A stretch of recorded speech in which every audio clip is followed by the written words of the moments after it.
The starship Elysium drifted silently through the void, its sleek hull reflecting the faint light of a distant sun. On board, Captain Marcus Hale stood on the observation deck, his hands clasped behind his back as he gazed out at the endless expanse of space. The mission was simple: establish diplomatic relations with the Zorathians, a reclusive alien species known for their advanced technology and strict hierarchical society. But Marcus had no idea that this mission would change his life, and the fate of two civilizations, forever. The Zorathians were a proud race, their society built on a rigid caste system. At the top were the royal family, revered as near deities. Princess Lira'vel, the youngest daughter of the Zorathian emperor, was known for her sharp intellect and even sharper tongue. She had been chosen to oversee the negotiations with the humans, a species the Zorathians viewed as primitive but intriguing. When the Elysium docked at the Zorathian orbital station, Marcus and his team were greeted with cold formality. The Zorathians, tall and elegant with shimmering silver skin and glowing violet eyes, regarded the humans with a mixture of curiosity and disdain. Princess Lira'vel stood at the center of the delegation, her regal bearing and piercing gaze immediately commanding attention. "Welcome, Captain Hale," she said, her voice melodic but laced with an edge of skepticism. "We shall see if your species is worthy of our time." Marcus bowed slightly, a gesture of respect he had studied in preparation for this meeting. "Princess Lira'vel, it is an honor to be here. We come in peace, seeking to build a bridge between our peoples." The negotiations began, and they were as tense as Marcus had anticipated. The Zorathians were unwilling to share their technology, and the humans had little to offer in return. But as the days passed, Marcus noticed something unexpected: Princess Lira'vel's curiosity about humanity. She asked pointed questions about Earth's history, culture, and values. Marcus answered honestly, often surprising her with his insights. One evening, after a particularly grueling session, Marcus found himself alone with the princess in the station's garden, a lush, bioluminescent oasis filled with alien flora. Lira'vel stood by a shimmering pool, her silver hair cascading down her back like liquid moonlight. "You are unlike any human I have encountered," she said, her tone softer than usual. "You speak with conviction, yet you do not seek to dominate." "Why?" Marcus smiled. "We believe that true strength lies in understanding and cooperation, not domination. Our history is filled with mistakes, but we learn from them. We strive to be better." Lira'vel studied him, her violet eyes narrowing.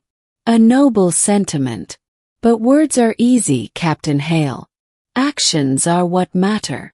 Before Marcus could respond, the station's alarms blared. A voice over the intercom announced an incoming attack from the Krylos, a hostile species that had long been at war with the Zorathians. The station shook as explosions rocked its hull. "We need to evacuate," Marcus shouted, grabbing Lira'vel's arm. She pulled away, her expression fierce. "I will not abandon my people. Your people need you alive," Marcus countered. "Come with me." Reluctantly, Lira'vel followed him to the Elysium. As they boarded the ship, Marcus ordered his crew to prepare for immediate departure. The Krylos fighters swarmed the station, their weapons tearing through its defenses. The Elysium's engines roared to life, and the ship shot into hyperspace, narrowly escaping the destruction. On board, Lira'vel stood in the command center, her fists clenched. "We must go back," she demanded. "My people are dying." Marcus placed a hand on her shoulder. "We will. But we need a plan. The Krylos outnumber us, and we can't take them on alone." Lira'vel's eyes burned with determination.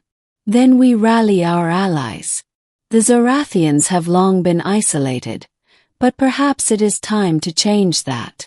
Over the next few days, Marcus and Lira'vel worked together to devise a strategy. They reached out to other species, forging alliances with those who had also suffered at the hands of the Krylos. The humans, with their diplomatic skills and resourcefulness, proved invaluable in uniting the disparate factions. When the time came to return to Zorathian space, the Allied fleet was ready. The battle was fierce, but the combined forces of the Zorathians, humans, and their new allies turned the tide. The Krylos were driven back, and the Zorathian homeworld was saved. In the aftermath, Lira'vel stood beside Marcus on the bridge of the Elysium, watching as the Allied ships celebrated their victory. "You have proven yourself, Captain Hale," she said, her voice filled with genuine respect. "Your actions have saved my people. For that, I am eternally grateful." Marcus turned to her, a smile playing on his lips. "We did it together, Princess. This is what humanity can offer. Not just technology or resources, but the willingness to stand by our allies, no matter the cost." Lira'vel's gaze softened, and for the first time, Marcus saw a flicker of vulnerability in her eyes. "You are a rare individual, Marcus Hale. I have spent my life surrounded by those who seek power and status, but you seek something greater."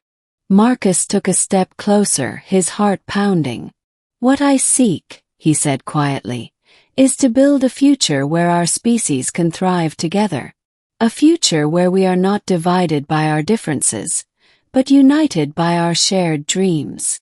Lira'vel's breath caught, and for a moment the world seemed to stand still. Then, to Marcus's astonishment, she reached out and took his hand. "Perhaps," she said, her voice barely above a whisper, "such a future is possible." The moment was interrupted by the arrival of Lira'vel's advisors, who informed her that her father, the Emperor, had summoned her to the palace. As she prepared to leave, she turned to Marcus one last time. "This is not the end, Captain Hale. I will see you again." Marcus watched her go, a strange warmth spreading through his chest. He knew that their journey was far from over, but for the first time, he allowed himself to hope. Epilogue. Months later, Marcus stood in the grand hall of the Zorathian palace, surrounded by dignitaries from across the galaxy. The air was filled with the hum of conversation and the soft glow of alien lights. At the center of the room stood Princess Lira'vel, resplendent in a gown of shimmering silver, her violet eyes scanning the crowd. When her gaze met Marcus's, she smiled, a rare, genuine smile that took his breath away. She stepped forward, and the room fell silent. "People of Zorath," she began, her voice ringing with authority, "today we celebrate not only our victory over the Krylos but the beginning of a new era. An era of unity, of cooperation, and of hope." She turned to Marcus, her expression softening. "There is one among us who has shown us the true meaning of courage and compassion. Captain Marcus Hale, you have proven that humanity is more than worthy of our respect. You have earned not only my gratitude but my heart." Marcus's eyes widened as Lira'vel extended her hand to him. "Marcus Hale, would you dare claim me as your wife?"